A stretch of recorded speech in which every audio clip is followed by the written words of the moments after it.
A former slot floor supervisor with 18 years of experience just revealed something that contradicts everything casinos have told you about winning at slot machines. What he shared could fundamentally change how you approach every gaming session from this moment forward. His name was Marcus, and he'd been playing slots at his local casino 3 times a week for nearly 6 months. According to documentation from casino hosts who tracked his play, Marcus had a very specific strategy. He only played machines that were paying out. If he walked past a Wheel of Fortune machine and saw someone hit a bonus, he'd wait for that person to leave, then immediately take that seat. If he noticed a Buffalo Gold with a crowd around it, he assumed it was hot and joined the line. This seemed logical. This seemed smart. After all, if a machine just paid someone, it must be in a cycle, right? That's what everyone says. That's what it feels like when you're on the casino floor surrounded by bells and lights and celebration. But here's what the internal tracking data revealed about Marcus over those 6 months. He lost $42,000. Now, here's the part that former slot technicians want you to understand about how these machines actually work. Every single slot machine in every casino operates using what's called a random number generator.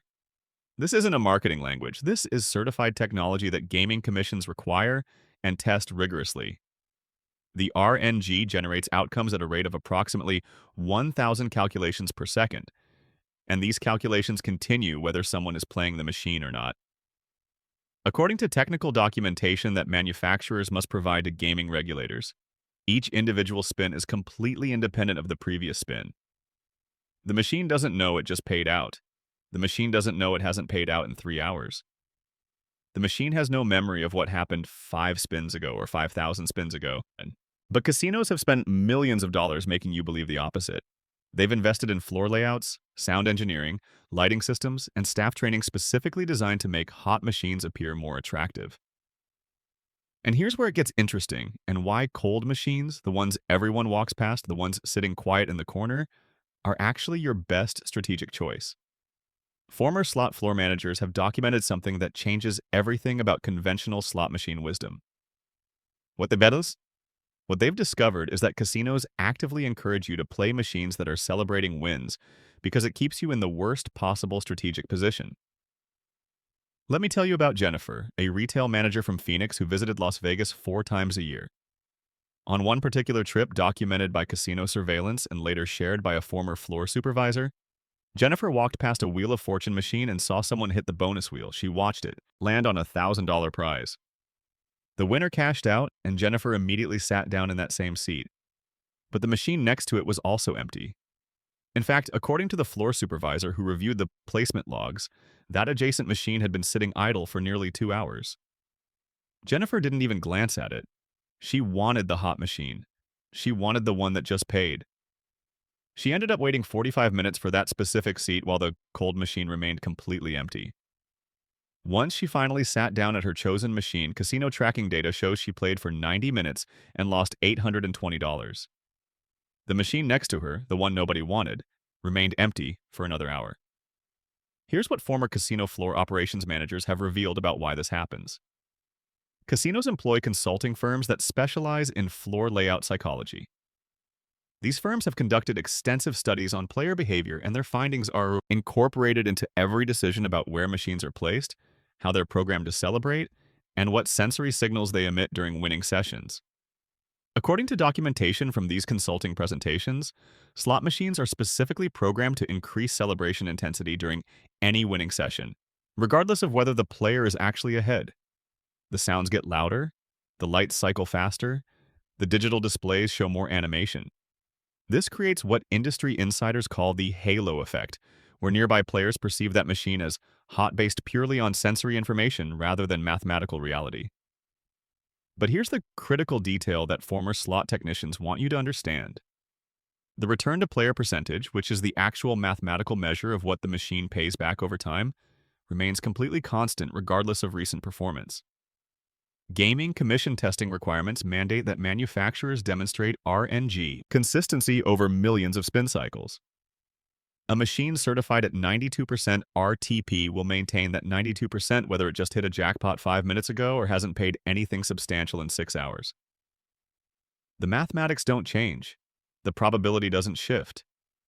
The only thing that changes is your perception, and casinos have invested extraordinary resources into manipulating that perception. There's also what former employees describe as the due-to-hit mentality that floor supervisors actively reinforce. When a machine hasn't paid out in what seems like an extended period, players begin to believe it's due. When a machine just paid out, players believe it's in a hot cycle. Both beliefs represent what statisticians call the gambler's fallacy, the incorrect assumption that past independent events influence future independent events. According to Gaming Commission RNG certification standards, machines must complete minimum testing cycles of 10 million spins to ensure true randomness. During those 10 million spins, the occurrence of any specific outcome on spin number 5,000,001 is completely unaffected by what happened on spin number 5,000,000. But casinos benefit tremendously when players believe otherwise, because it keeps them playing machines based on emotion and observation rather than mathematics and strategy. Former slot floor supervisors have documented that the average player who specifically seeks out hot machines spends approximately 18 additional minutes per session compared to players who simply choose any available machine. That's 18 minutes of additional house edge exposure. That's 18 minutes of additional theoretical loss. And it's entirely based on perception rather than reality. But here's what really happens with cold machines, the ones sitting quiet while everyone crowds around the celebration, and why industry insiders who actually understand the mathematics avoid hot machines entirely. There are three specific mathematical advantages to playing cold machines that former Advantage players have documented over thousands of hours of session tracking. The first advantage involves something casinos desperately don't want you optimizing: uninterrupted playtime. Let me tell you about David, a software engineer from Seattle who decided to approach slot play like a data problem. Over 8 months, he documented every single session he played, tracking not just wins and losses, but also interruptions, distractions, and overall playing conditions. He split his sessions into two categories: machines with crowds or recent action, and machines sitting cold in low-traffic areas. According to his meticulous spreadsheets, which former casino hosts later reviewed and confirmed, matched typical player patterns, David experienced an average of 12 interruptions per hour on popular machines. These interruptions included people asking if he was almost done, crowds gathering behind him during bonus rounds, cocktail servers navigating through clusters of players, and the constant sensory assault of adjacent machines celebrating wins. On cold machines and quiet sections, his interruption average dropped to fewer than 2 per hour. Here's why this matters more than most players realize. According to what former slot hosts report about player behavior, analysis interruptions directly correlate with impulsive betting decisions. When your concentration breaks, when someone asks about your machine, when you feel pressure from people waiting, you make faster decisions about bet sizing and spin speed. David's data showed that his average bet size increased by approximately 38% during sessions with high interruption rates compared to quiet, uninterrupted sessions. Same player, same bankroll management intentions, completely different execution based purely on environmental factors. The second mathematical advantage involves denomination access. Former casino floor managers have revealed that cold machines, particularly those with unpopular themes or locations away from main aisles, often have better denomination options available precisely because nobody is playing them. There's a case documented by a former casino host about a regular player named Catherine who preferred betting $5 per spin on penny machines, which means she was activating maximum lines at maximum bet. On Friday and Saturday evenings, according to casino floor utilization studies that track machine occupancy rates, she frequently couldn't find her preferred denomination available on the popular games. The Buffalo machines were occupied, the Lightning Link machines had lines. She'd eventually settle for a cold machine with an Asian theme in a corner near the restrooms. Casino tracking data from her player's club card revealed something remarkable. Her average session length on these unpopular machines was 4.2 hours compared to 2.1 hours on the popular games she occasionally accessed during off-peak times, and her documented loss rate per hour was 43% lower on the cold machines despite identical RTP percentages. Here's the third advantage that former employees say creates the biggest impact: psychological clarity. What makes psychological clarity the most powerful advantage becomes obvious when you understand what former casino managers privately admitted they do on their own days off. I'm going to tell you about Robert, a 15-year veteran slot floor manager who worked at 3 major casinos on the Las Vegas Strip before relocating to a regional property in the Midwest. Robert had access to every piece of data the casino collected: He understood exactly how machines were programmed, precisely what the hold percentages meant, and specifically which games offered the best theoretical return. When he wasn't working, when he'd visit competing casinos on his days off, former colleagues documented his approach because it contradicted everything the casino industry teaches players to do. Robert exclusively played cold machines with unpopular themes in low traffic areas. According to former coworkers who went to casinos with him and later discussed his strategy, he'd walk past every major branded game, ignore completely any machine with players nearby, and head directly to sections near the sports book or restaurants where older, less flashy games sat idle. His selection criteria was specific: machines that looked outdated, themes that didn't attract crowds, and most importantly, denominations that allowed for minimum bet configurations nobody else wanted to play. He'd specifically seek out penny machines where he could play one line at 1 cent per spin, or nickel machines where the minimum bet was 5 cents total, configurations that serious players typically ignored as a waste of time. Robert's win rate wasn't exceptional. According to responsible gambling statistics that track long-term player performance, his documented results over a decade showed he lost money overall, exactly as the mathematics predict for any slot player. But here's what made his approach remarkable.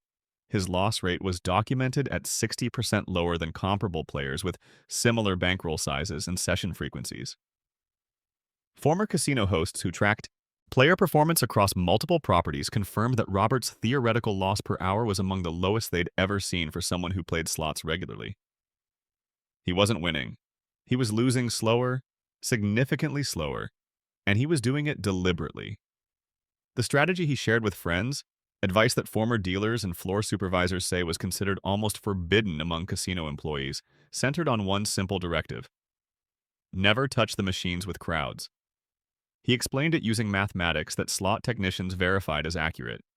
If two machines have identical 92% RTP and one processes 40 spins per hour, while the other processes 120 spins per hour due to player excitement and pace, the theoretical loss on the faster machine is 3 times higher over the same time period.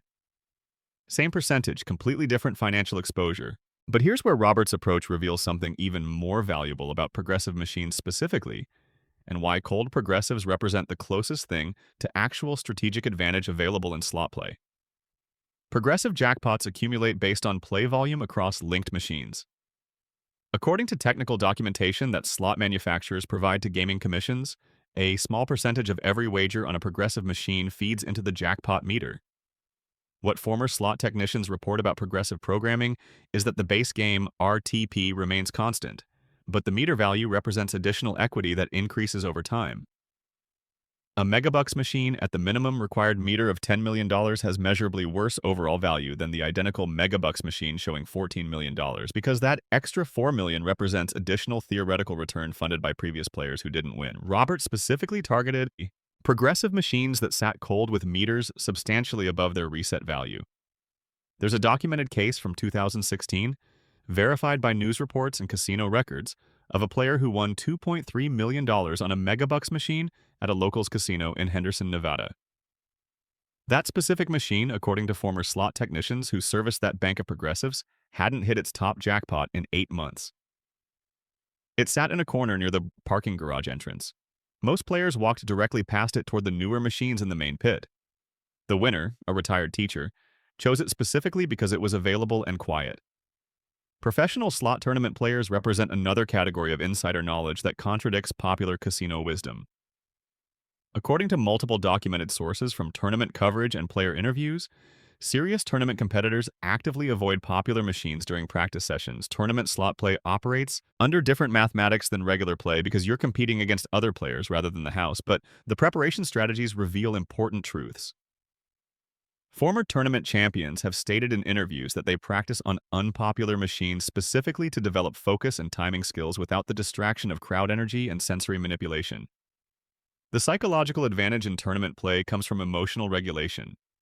When you've spent hundreds of hours playing quiet machines in calm environments, according to sports psychology research that applies directly to gambling contexts, you develop better impulse control and decision-making consistency under pressure. Tournament players who practice exclusively on popular, high-energy machines report higher anxiety levels during actual competition compared to players who train in low-stimulation environments. But here's the part that's going to change how you think about slot machines forever. something that analytics teams inside casinos have identified as a serious threat to their optimal revenue models, and what industry consultants describe as the grinder problem that keeps casino executives awake at night. The mathematics of bankroll preservation reveals something casinos monitor with genuine concern, and it becomes crystal clear when you examine what happened with two sisters from Denver who visited the same casino on the same Saturday afternoon last summer. Sarah and Michelle each brought $500. They're twins, they have similar risk tolerance, and they'd planned this trip together for months. According to casino tracking data that former hosts reviewed and verified as typical player patterns, their experiences demonstrated exactly why pace of play matters more than almost any other factor players ignore. Sarah went directly to Buffalo Gold, one of the most popular games on the floor. She had to wait 12 minutes for a machine, but she'd hit a bonus on Buffalo before and loved the excitement. Michelle wandered to the back section near the high-limit room and found a game called Lotus Land, an Asian-themed machine with elaborate artwork that looked expensive to produce but never attracted crowds. Both machines, according to Gaming Commission records and manufacturer specifications, operated at nearly identical RTP of 91.8%. The mathematics were essentially equivalent, but Sarah's session lasted 1 hour and 37 minutes. Michelle played for 4 hours and 11 minutes. Same starting bankroll, same theoretical return percentage, completely different outcomes based purely on how fast the money cycled through the machine. Here's what casino analytics teams have documented about play velocity on popular versus unpopular machines, and why this represents what internal efficiency reports call optimization of theoretical win. On high-energy games with crowds and celebration, players average between 450 and 600 spins per hour. The excitement drives faster play. The sounds and lights create urgency. The presence of other players generates competitive energy. On quiet machines in calm sections, that average drops to between 180 and 280 spins per hour. Players take breaks between spins. They watch their bankroll more carefully. They make more deliberate decisions about bet sizing. When you calculate expected loss per hour using identical RTP but vastly different exposure rates, the financial impact becomes dramatic. A player betting $1 per spin at 92% RTP playing 500 spins per hour has a theoretical loss of $40. That same player at 200 spins per hour has a theoretical loss of $16. Same game, same math, completely different cost of entertainment. There's additional documentation from behavioral research about decision-making quality in high stimulation versus low stimulation environments that explains why the cost difference extends beyond pure mathematics. A former regular player named James tracked his own betting patterns over 6 months, documenting every session with meticulous detail that responsible gambling counselors later reviewed. He discovered that in high-traffic areas surrounded by winning sounds and celebration, his average bet increased by 52% compared to sessions on isolated machines.